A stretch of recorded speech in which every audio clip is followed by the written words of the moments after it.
Royal Standley of Oregon Pacific Financial Advisors, offering securities through United Planners Financial Services member FINRA SIPC, guides clients with empathy in discovering and reaching their financial goals, and creates financial plans for clients so they can live their life by design.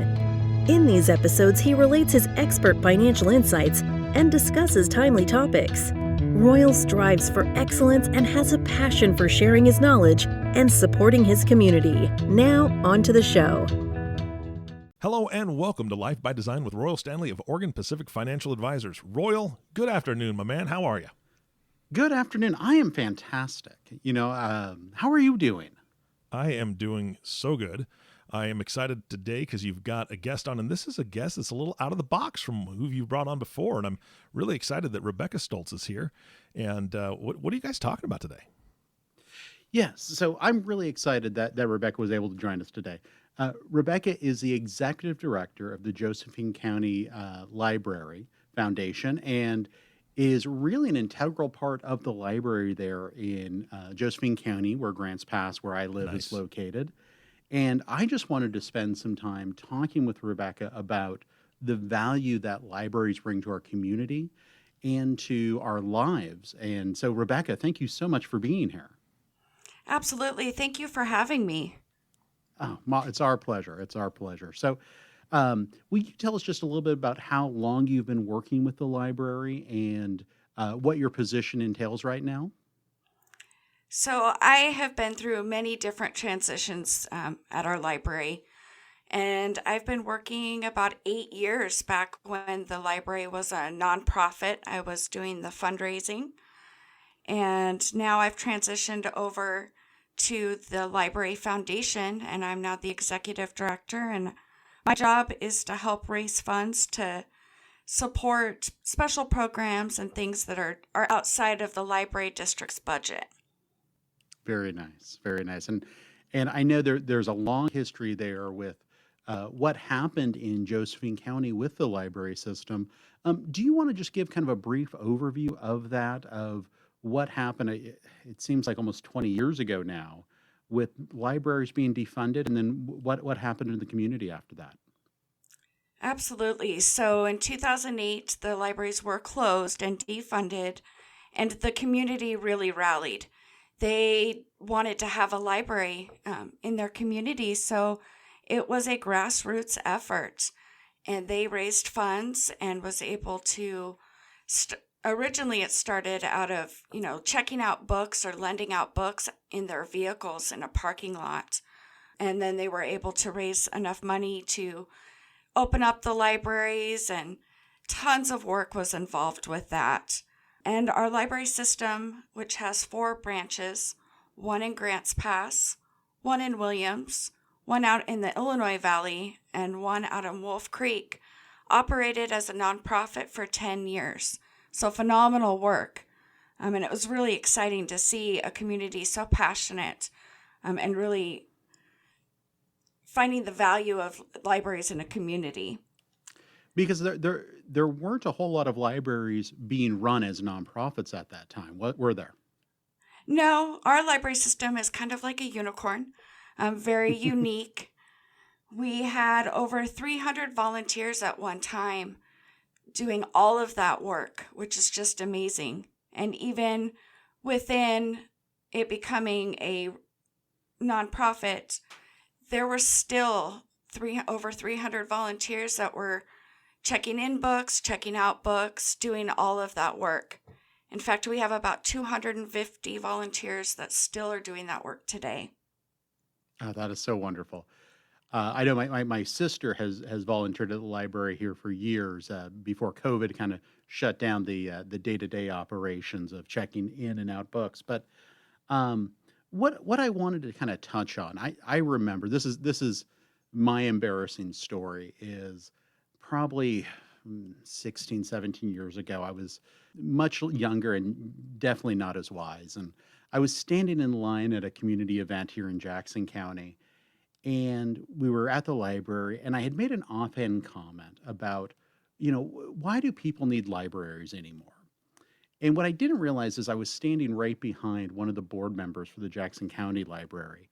And she took me to task for about 5 minutes, explaining the value of libraries to the community. So I would love for you to just take a minute, and I'm going to humbly ask, why are libraries still relevant today? It's a great question, and we hear it quite often, actually. Not everyone has the same resources in today's world, and libraries are the technology access points for so many people. And we see that even more now that we've endured through a pandemic. And libraries as a whole there's just so much more than book repositories. They're the cultural and community centers. And our library here in Grants Pass even attracts more foot traffic than the local post office. So when you think about all those long lines in the post office and how busy it always is, your library here in Josephine Community Library is busier than that. And really, we serve as venues for community meetings, host workshops, from anything about you want to learn about coding to changing a tire. And I could also take you to task for a long time about the importance of libraries. But just a couple numbers to run by you is each month, more than 22,000 items are checked out, and they're in homes within our community.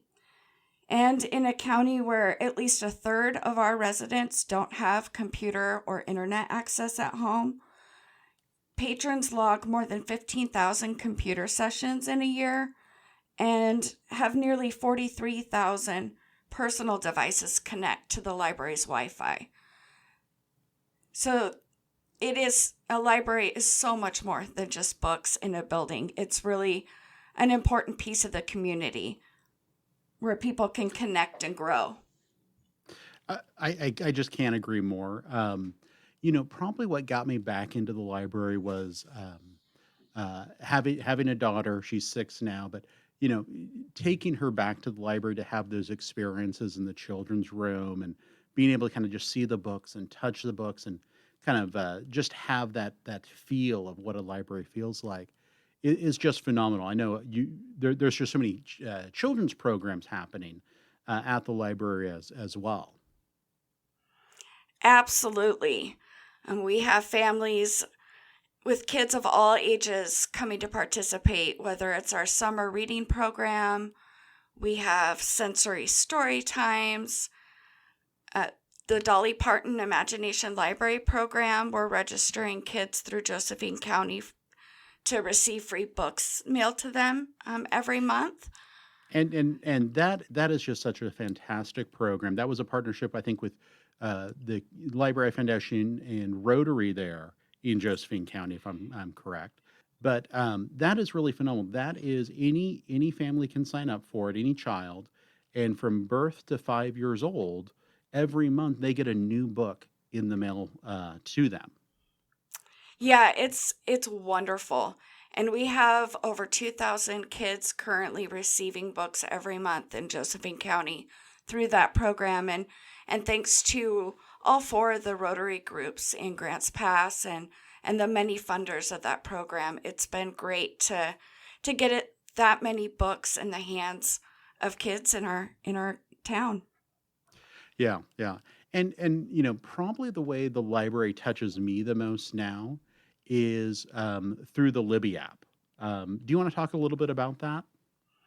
Absolutely. So the Libby app is how you access library books, ebooks, and it is an amazing app and could be life-changing for a lot of folks. You can download this app and readily access thousands of different titles. And since COVID-19, our library system has really purchased a tremendous amount of additional ebooks so that there isn't such a waiting list to get the new and popular ebooks that you want to reach, but thousands upon thousands of titles right at your fingertips. I have to say over the last 2 or 3 years since I downloaded the Libby app, and the Libby app is amazing. You can read books on the app. You can also download library books to your Kindle app if you like that reading experience a little bit more. And I think the biggest thing is you can check out audiobooks.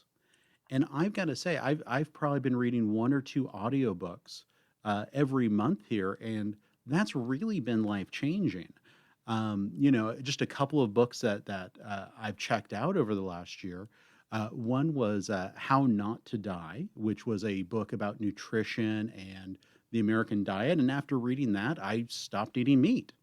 And that was because I had access to this app where I could download really any audiobook I wanted to and discover something new. And, especially with, I think, one of the more interesting things I've really kind of started to explore is with Black Lives Matter, with kind of all the racial injustices we have in the country.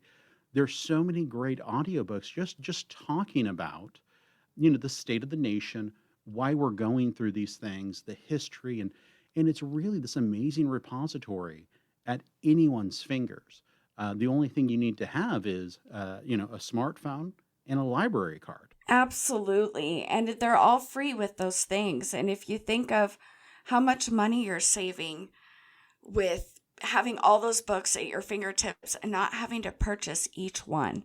So it's really a wonderful app. And again, there's thousands and thousands of titles and something for a subject on anything you could think of. Yeah, yeah. So let me ask you. We've talked a little bit about what libraries look like right now, what you and Josephine County have been doing. Really, how has COVID affected the libraries over the past year? Well, like many places or just about everywhere, we've really had to adapt in how we're providing services to our community members and how we're able to reach them and help them with the things that they need. And that's taken many different forms. We've started doing curbside service where you can go online and request books and come a couple days a week and pick up those items at the front door. We've done tech help over the phone, which is really great when you're trying to use Libby for the first time and you're not quite sure how to do it, or you need assistance, or if you need a document printed, we're able to print it and set it outside for you. So it's just really rethinking the ways we serve our community and finding a way to make it happen. In March, go ahead. Oh, I was just going to say, and another thing that you did was you left your Wi-Fi on so people could come and park in your parking lot and use those services as well if they didn't have internet at home. Yeah, absolutely. Again, access is what libraries are for. And with all of those kids in the community being switched over to online schooling, again, not everybody has the ability to have internet at their house. So we'd have vehicles of kids, families pulling up to park outside of our branches so that they can log in and attend their class and get their schoolwork done. So it's really important. And then in March of this last year, we launched our website, which is really the online branch of our library system. Thanks to some very generous grants from the Collins Foundation, the Ford Family Foundation, the Library Foundation, and the Oregon Community Foundation, we were able to update our website and make it easier so people could find everything that they needed. We've been able to have Spanish translation on our site and instant online library cards. So just really trying to work on making things more accessible and at your fingertips, since we can't be in buildings or together right now. That's just wonderful. No, that is just wonderful. So let me ask you, I know there's some things coming down the road with Josephine County. What's kind of on the horizon over the next 3 to 5 years? What opportunities and challenges is the library system facing now? So in the next few years, we're really planning to better support some of the population that hasn't been using their library, like our teens and our Latinx community members. We learned through several different focus groups that young adults, they want more programs to help support them with basic life skills, like buying a house or participating in local government. We've also heard similar requests from our Latinx focus group. We're also planning to update our facilities, especially with consideration for people with disabilities, and to better support group programming in this time of COVID as we're moving forward. So, what else should people know about libraries that, probably the general public might not think of or look at? What do you think is one of the biggest things that libraries do for communities that probably goes overlooked? That's a great question, and I really feel that libraries are the connectors and the hub in our community. They really provide not only the space as a physical space, but a safe place to really learn new things, connect with one another. They're very inspiring. Absolutely. And I think, walking around the library, obviously pre-COVID, was always seeing how many people were using the computers in the back to, check email, go online, research things, maybe just relax for a little while. But yeah, I think the that hub is just such a great way of thinking about the library as a way of connecting all the different parts of our community together. So, with that being said, what's the best way if you don't have a library card to get your library card? So you can go online to josephinelibrary.org and you can sign up for a instant online card, and that'll give you access to ebooks and all of the great databases that we have. You can also, if you live outside of the library district, you can get a scholarship for your library card. So no one is ever turned away, whether you live outside of the district. The Library Foundation provides funding so that anyone who wants a library card can have one. Oh, that's wonderful. That is wonderful. Do you guys have any idea of when the library system is going to be able to open up and accept patrons back in? So we are making efforts to start reopening, really wanting to take all the precautions necessary so that everybody is safe when they come into the building. And in the next few weeks, we'll start with opening up to phase 3, which is being able to make appointments to come in and use the computers. You can go to our website, which is josephinelibrary.org, to see the different phases of our reopening plan. We want to make sure that when we open the doors, we're keeping all of our volunteers and our community members safe. With our buildings, our space is so limited that we just want to make sure that we can keep everyone safe. So, Rebecca, what should people know about libraries today? They are full of life. They're not those quiet buildings that you remember from a long time ago when you walk in and you're being shushed. The children's library is full of noise and activity and laughter. And there's, people in the library that are having great conversations and discussing books or current events. They're just really the heartbeat and the hub of a community. So there's not the librarian there just shushing everyone if you drop a pencil or something like that? No, we encourage sound. Good. So as we wrap up here, so what are you reading now from the library? So currently, I'm reading Joan Gary's Guide to Nonprofit Leadership. There is always something new to learn, and the library has facilitated that for me. The library has always been a sanctuary for me. This Grants Pass branch, I've grown up in the area, and I remember my earliest memory coming to the library with a wagon and filling up as many books as I can and being thrilled that I could take all of them home, read them all, bring them back, and come back and get just as many more. It's really where I developed my passion for reading, but for the library itself and for what it provides to the community. Yeah. I grew up out in the Cave Junction area, and I can just still remember the feel of going to check out the Wizard of Oz books at the library there at the Illinois Valley branch, and it's just those amazing feelings that you just hope everyone gets a chance to experience when it comes to the library. So I just want to thank you so much, Rebecca, for all that you and your team does. The volunteers that have put in countless hours keeping the library system going and really thriving in Josephine County. So thank you so much for just being a part of the community. Thanks for taking the time to chat with Eric and I. And it's just been a real pleasure being able to kind of share this message with our listeners today.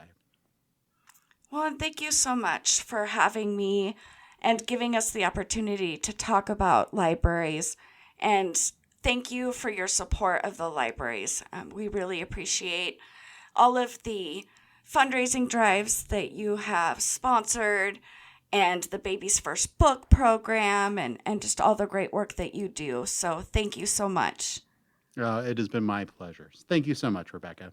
Royal and Rebecca, this has been a fantastic podcast. I love learning about this stuff, and I actually have just a quick comment and a thank you for you, Rebecca, and also a question. So here we go.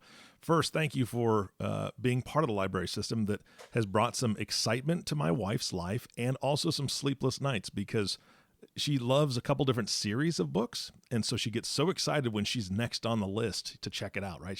She knows when she's going to be able to check it out, and then inevitably time slips away from her sometimes, and all of a sudden, shoot, I've only got one more day to finish this book, and so she's up till 2 a.m. reading that book, but she finds so much enjoyment out of that, and I just love to see that.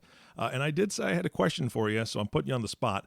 I guarantee there's at least one listener out there right now that still has an overdue book. What do you say to those people that are too scared to bring their overdue books in? That is a great question. Please bring your books back in. We are fine free. So you don't have to worry about late fees because they don't exist, but we would love our books back. Yeah, I bet. All right. Well, Rebecca, again, thank you so much for being on the podcast. Royal, thank you for bringing her on the podcast. Do you have any closing thoughts for today that the audience need to hear? Go to your library. Absolutely. It is amazing that libraries exist. The whole concept is just, it just makes me emotional to think that anyone can walk in, get a library card, and really get access to all the information out there without having to pay a dime for it. It is really fantastic. Wonderful, wonderful thing to support for all of our listeners. I encourage you to do that. Get your library card, show up. When they let you in, go inside too. Enjoy people's company and get some knowledge. It would be fantastic. Again, both of you, thank you so much for being on the show. And of course, to you, the listener, thank you so much for tuning in and listening to the Life by Design podcast with Royal Standley. If you have not subscribed to the podcast yet, please click the subscribe now button below. This way, when Royal comes out with a new podcast, it'll show up directly on your listening device. This makes it much easier to share these podcasts with your friends and family. Again, thanks for listening today. For everyone at Oregon Pacific Financial Advisors, this is Eric Johnson reminding you to live your best day every day. And we'll see you next time. Thank you for listening to the Life by Design podcast. Click the subscribe button below to be notified when new episodes become available. The views expressed are those of the presenter and may not reflect the views of United Planners Financial Services. Material discussed is meant to provide general information and is not meant to be construed as specific investment, tax, or legal advice. Individual needs vary and require consideration of your unique objectives and financial situation. Always seek the advice of your financial advisor or other qualified financial service provider with any questions you may have regarding your investment planning. Advisory services offered through Oregon Pacific Financial Advisors, Inc. Securities offered through United Planners Financial Services of America, member FINRA and SIPC. Oregon Pacific Financial Advisors, Inc. and United Planners Financial Services are independent companies.